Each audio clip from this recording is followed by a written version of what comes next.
No vídeo de hoje, a gente vai falar sobre 3 pontos. A gente vai falar sobre a decisão de fazer ou não a prova da PRF, dicas para essa reta final, esses últimos dias que a gente tem, e dicas para o dia da prova, além do que fazer no pós-prova, que também é importante. Satisfação, se você não me conhece, muito prazer. Meu nome é Fernando Mesquita, eu sou autor desse canal, que é o maior canal sobre técnicas de preparação para provas e concursos públicos neste país. Eu venho com um pouco de tristeza, isso é verdade, porque a Polícia Rodoviária Federal, ela de uma certa forma virou palanque político, né?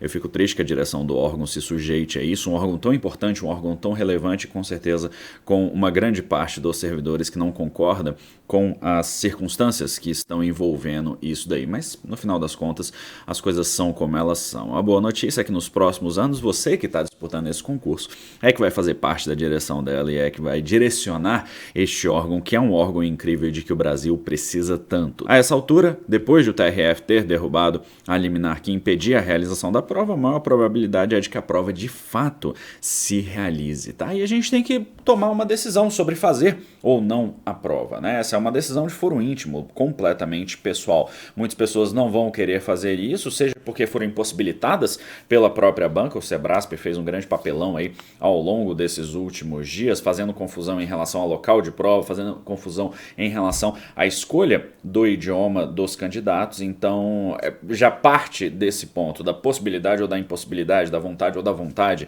de você não fazer ou não essa prova. E o segundo ponto é o risco a que a gente se expõe todas as vezes que a gente sai de casa, inclusive estando em contato com outras pessoas ao longo do transporte que a gente vai tomar, seja avião, seja o transporte público. Então, o que vai ser muito importante, qualquer que seja a sua decisão, tome todos os cuidados e precauções, mantenha-se o mais longe possível das pessoas. A real é que você pode se deslocar em veículo particular e você costumeiramente na sua casa não tem contato com pessoas em grupo de risco, a decisão ela acaba sendo um pouquinho mais fácil, tá? Qualquer que seja o cenário, se por acaso você decidir fazer essa prova, é muito importante que você se lembre que você não vai desistir da prova que você não fez, tá? Eu recebi diversos relatos, diversos comunicados, diversos desabafos das pessoas ao longo do tempo, nas mais diversas situações. Ah, Fernanda, eu não acho que eu estou pronto, eu acho que eu poderia ter estudado mais, a minha pontuação no simulado está XYZ. Não desista da prova. Se você não está deixando de ir para a prova por questões sanitárias e ideológicas, vá até o fim dessa jornada, tá? Isso vai ser importante. Por quê? Porque a realização de prova é um elemento de maturidade para você também. Quando você se prepara, quando você faz uma prova, você tem uma análise a respeito de como que foi o seu processo de estudos. E tendo uma análise de como foi o seu processo de estudos, você consegue corrigir algumas coisas que você não conseguiria de outras formas, tá? Então nessa reta final eu vou recomendar que você dê aí uma prioridade ao consumo de lei seca naqueles pontos em que isso for possível, legislação de trânsito, direito penal, direito processual penal, tudo que envolver isso, que você trabalhe com o seu material de revisão que você produziu, então se você conseguir dar uma revisada geral até o fim do período pré-prova aí, vai ser importante que você procure fazer aí pelo menos uma discursiva, tá? Você escrever sobre tráfico de drogas, sobre educação no trânsito, sobre segurança de estradas e rodovias, que são coisas que eu já tratei aqui no canal, é interessante e vale a pena para você poder praticar. Mesmo que isso não caia diretamente na discursiva, muito provavelmente será tema de cobrança. Um ponto que é muito importante, que às vezes a gente ignora, é você relaxar um pouco, tá? Ontem, conversando com um aluno, ele falou, porque eu tô errando questões bobas no meu treinamento, e eu falei, não se preocupe com isso, porque a questão boba que você erra no treinamento não é uma questão boba que necessariamente você leva pra prova, tá? Então, o desafio que você tem aqui é você tentar, e eu sei que isso é muito difícil, mas você tentar relaxar, fazer alguma coisa que você goste, fazer uma atividade física, meditar, essas coisas todas, elas vão te ajudar, principalmente nessa reta final. Muito cuidado com a forma como você age agora, tá? Porque o grosso do trabalho, ele já foi feito. Qualquer que tenha sido a sua conduta, Fernando, eu estudei 2 horas por dia, tudo bem, você fez o que você pôde. Eu estudei 15 horas por dia, ótimo, eu espero que isso te ajude. Mas o grosso do trabalho já foi feito, e a maior carga que a gente vai ter agora é uma carga emocional, e o emocional ele vai impactar muito na prova. Não são poucas as histórias de pessoas que estavam bem preparadas tecnicamente, mas que chegaram ao dia da prova e não conseguiram desempenhar tudo aquilo que elas esperavam, tá? Quando eu fui fazer a UNB, eu fiz um semestre de comunicação social na Universidade de Brasília, e eu fiz uma disciplina de administração, e tinha uma colega lá, o pessoal estava contando suas histórias, e essa colega ela já era uma pessoa mais velha, né? Na época que tinha todo mundo 17, 18, 19 anos, ela estava com 30 e poucos anos, E aí ela falou que não estudou para o vestibular. E eu achei aquilo muito estranho, né? Eu achei inclusive que era mentira. Mas anos depois eu fui entender que o conteúdo do vestibular ele é um conteúdo tão simples que num curso que não é assim, ó, oh meu Deus, o curso mais disputado do mundo, se você tiver experiência, vivência, leitura e tranquilidade, você passa. E muitas das questões que a gente vai ter aqui também vão ser assim. Tá? Então chega tranquilo, porque o trabalho que você fez, se você confiar nele, com certeza ele vai poder se manifestar aí na sua vida. Vamos falar um pouquinho sobre como que você vai fazer provas e simulados. Eu quero trazer isso daqui como uma espécie de checklist para você. Se você puder fazer pelo menos um simulado aí antes da prova para você já praticar isso, isso vai ser extremamente importante, tá? Então vamos começar. Primeiro ponto, você vai começar lendo a prova. Fernando, por que eu vou ler a prova? Você vai passar do início até o fim da prova para você ver aquilo que é cobrado, para você ver aquilo que você sabe e aquilo que você não sabe. O que você não sabe não é para você se desesperar, é simplesmente para você aceitar, tá? Ao longo dessa primeira leitura, você já vai responder as questões ultra fáceis, você já vai fazendo essa identificação daquilo que você não sabe. Por quê? Porque até o que você não sabe, você aciona o seu inconsciente para você poder trazer recursos para você poder trabalhar com isso. Quando você está passando por essa leitura, que é uma leitura rápida, 5 ou 10 minutos, você já vai responder as questões ultra fáceis. Quais são as ultra fáceis? Aquelas que você fez ao longo do seu treinamento, conteúdos que você gosta, conteúdos que você domina, questões que você já viu parecidas e com certeza, se você tiver feito um bom treinamento, isso vai aparecer, tá? Terceiro ponto, vi até o final, li a prova toda, respondi as questões ultra fáceis, chego ao final, vejo o tema da discursiva. Fernando, mas e se eu ficar nervoso com o tema da discursiva? A discursiva é a discursiva, ela já está aí, ela já está pronta, ela já existe no mundo. Então o trabalho que você tem é tentar, ao longo dessa prova, invocar alguns argumentos para você poder trabalhar com isso. E isso aí você vai deixando seu cérebro trabalhando, tá? Ao longo da prova você vai ter ideias. Se você conseguir, você já estrutura a sua discursiva, você já faz um rascunho dela, você pode fazer inclusive em formato de mapa mental, você já faz um mapa mental dela para você entender como que você vai adquirir esses argumentos. Introdução, desenvolvimento, conclusão, cuidado com a estrutura, ligue a introdução à conclusão, não fuja do tema, isso é o básico da escrita, mas eu tenho certeza que você praticou isso ao longo do tempo. Fiz a estrutura geral da minha discursiva, o que eu vou fazer? Eu vou começar a prova, e toda vez que eu lembrar de alguma coisa da discursiva, eu vou lá na hora e anoto. Para a questão onde você está, vai lá e anota. Por quê? Porque essa ideia ela vai te fugir e ela pode ser importante para a prova. Uma citação, um dado, uma ideia de desenvolvimento desse texto, o que quer que seja, tá? Quando você for começar a prova, você não vai começar a prova por língua portuguesa, que é a primeira parte da sua prova. Você vai começar por aquilo que você gosta. Pode ser que coincida de português seja a disciplina que você gosta. Mas se você gostar de trânsito, se você gostar de direito penal, se você gostar de ética, de geopolítica, é isso que você vai fazer. Por quê? Porque a sua energia mental ela vai caindo ao longo da prova. E se você gasta a sua energia mental com uma disciplina que você não gosta no início, você vai ter muito mais dificuldade de acertar aquelas questões, aquelas disciplinas, aqueles itens que seriam fáceis, tá? Fez a disciplina mais fácil, a mais fácil de todas, aquela que você mais gosta, aquela que você mais domina, aí você vai seguir na ordem, por fáceis, médias e difíceis. Por que você vai fazer isso?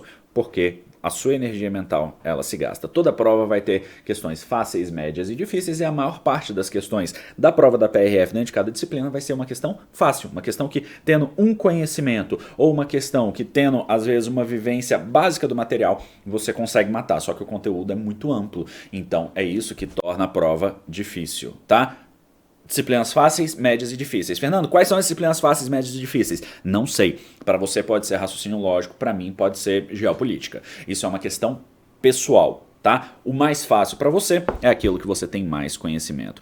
Procure levantar, a gente não sabe como é que vai estar aí o esquema de prova, mas se você puder, procure levantar a cada 40, 50 minutos, tá? Dá uma caminhada, leva a sua água, eu acho que eles vão fechar os bebedouros, o que é terrível, tá? Então se você puder levar uma garrafa grande de água, vale a pena, mas dá uma levantada, vai ao banheiro, se estica, por quê? Porque isso dá uma resetada no seu cérebro, da mesma forma que é interessante você fazer uma pausa a cada 25, 50 minutos de estudos, em provas também. Você relaxa e aí quando você relaxa, algumas dessas respostas vêm para você. Aquela resposta estava lá no fundo da cabeça, tentando desenvolver aquele argumento da discursiva que você não sabia como é que você ia concatenar, eles às vezes aparecem exatamente quando você está no banheiro, quando você está caminhando, tá? Relaxa, vai devagar, as coisas vão dar certo. Depois que você fez tudo isso, preencheu todos os itens, você vai preencher o seu caderno de respostas, tá? Mas você não vai alterar as suas respostas. Você está preenchendo as bolinhas ali, você não vai alterar a sua resposta, a não ser que seja um erro claro, um erro crasso, um erro óbvio que você tenha cometido. Por quê? Porque agora você está cansado, você está no final da prova. E aí você não vai duvidar daquela questão, pô, eu acho que não é isso. Você não vai duvidar daquela questão que você respondeu quando você estava descansado. Por favor, por favor, por favor, não troque respostas no final da prova, tá? A não ser que o erro seja óbvio. Beleza? Se você tiver praticado ao longo do tempo, você vai fazer a sua discursiva sem rascunho. Por quê? Porque isso vai te salvar tempo. Então você vai fazer a sua discursiva sem rascunho, passando direto para a folha definitiva de texto. Você vai dar aquela última olhada na sua prova enquanto você está preenchendo o gabarito ali. A gente pode até falar sobre isso se você tiver necessidade. Eu tenho algumas dicas para preenchimento de gabarito, a gente pode falar sobre isso também. Deixa aqui nos comentários se você quiser, tá? E, obviamente, na medida do possível, porque a gente está vivendo um momento excepcional e por isso eu digo na medida do possível, é interessante que você espere o fim da prova e leve o caderno. É claro, quanto mais tempo você passa numa sala, maior é a probabilidade de contaminação que você tem, mais dedos cruzados você vai estar num ambiente com bastante distanciamento, com um ambiente ventilado, que a gente sabe que não é a realidade das escolas, pelo menos da maior parte das escolas onde essas provas vão ser realizadas, mas se você topar aí, se você tiver com seu face shield, se você tiver com seus óculos de proteção, com a sua máscara PFF2, esse é o momento de você de repente dar uma segurada aí para levar o caderno de provas para casa. O caderno de provas ele é o diagnóstico da sua preparação e vai ser muito interessante que sempre você leve. Novamente a gente está num momento excepcional e isso vai depender aí da sua decisão. E aí a gente vai chegar no momento pós-prova, tá? No dia seguinte ou na terça-feira vai sair o gabarito, dê uma conferida no gabarito, analise o que aconteceu, quais questões você acertou, quais questões você errou, por que você acertou, por que você errou, participe de alguns rankings aí que vão ser disponibilizados. Por quê? Porque quanto mais pessoas colocam a nota no ranking, maior é a probabilidade de você entender pelo menos onde que você se situa ali. Quando eu fiz a prova da PRF em 2008, eu participei de um ranking que errou por 3 ou 4 posições a posição que eu fiquei lá nos finalmente, tá? Era um ranking, eu não lembro quantas pessoas tinham participado, mas eu acho que estava na faixa aí de 500, 600, o que não é uma loucura, mas que dependendo do local onde você esteja, estatisticamente acaba sendo representativo. E comigo deu muito certo, tá? É claro que essas recomendações elas dependem aí do seu estado emocional, de como que você quer se envolver com essa preparação. E o que é muito importante, não deixe de estudar. A probabilidade é de que você esteja inscrito também para a prova da PF, que com a realização da prova da PRF ganhou energia. Então, a grande probabilidade neste momento é de que a prova da PRF sirva de precedente para a realização da prova da PF e para tantas outras provas. Então, para quem queria essa notícia, de repente nós teremos aí a retomada dessas provas agora que a prova da PRF aconteceu. Dedos cruzados, né? Vamos ver, porque ainda tem coisas para acontecer. Mas como eu falei, a grande probabilidade aí é de que a prova de fato aconteça. Se você vai viajar, viaje com cuidado, fique com saúde. E embora eu esteja muito triste pelas circunstâncias em que essa prova foi realizada e pelo pé de cabra que foi usado para que ela pudesse acontecer, se você está feliz pela realização dela, ou pelo menos aliviado, eu acho que pouca gente vai estar feliz, né? Pouca gente com valores vai estar feliz, mas a maior parte de nós vai estar aliviado, pelo menos pela realização dessa prova. Tristes por um lado, mas satisfeitos pela possibilidade de desenvolver aí o nosso projeto, de continuar a nossa jornada nos estudos. A gente tem muito chão pela frente. Eu espero que você esteja bem. Eu sou Fernando Mesquita, inscreva-se no canal, deixe seu like aqui no vídeo e a gente se vê na nossa próxima oportunidade. Um grande abraço, até lá. Tchau.